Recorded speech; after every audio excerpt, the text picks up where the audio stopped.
বহরমপুর, কলকাতা সহ রাজ্যের বিভিন্ন আদালতে বোমাতঙ্কের খবর ছড়িয়ে পড়ে এবং তাতে সাধারণ মানুষ সহ বিচার প্রার্থীরা অসুবিধার সম্মুখীন হয়েছে। রাজ্য সরকারের তরফে পুলিশ ঘটনাস্থলে দ্রুততার সঙ্গে পৌঁছে যায় এবং ঘটনার তদন্ত চলে এবং তা মিথ্যে প্রমাণিত হয়।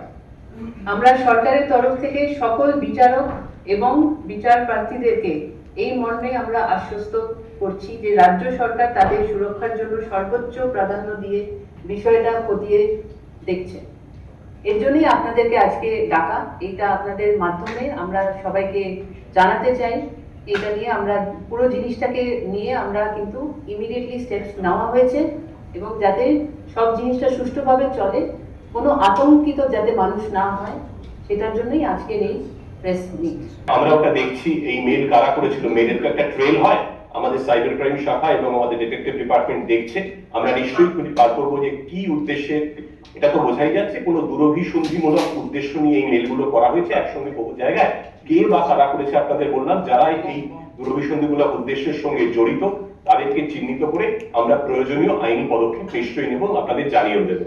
সাইবার সিকিউরিটি আপনারা জানেন আমাদের সাইবার ক্রাইম উইং যেটা আছে পশ্চিমবঙ্গে এবং কলকাতাতেও, সেটা অত্যন্ত সক্রিয় এবং যেহেতু সাইবার ক্রাইম ইদানিং বড্ড বেশি বেড়েছে, তাই সেই ব্যাপারে আমাদের সিনিয়র অফিসাররা রাউন্ড দি ক্লক সুপারভিশন করেন।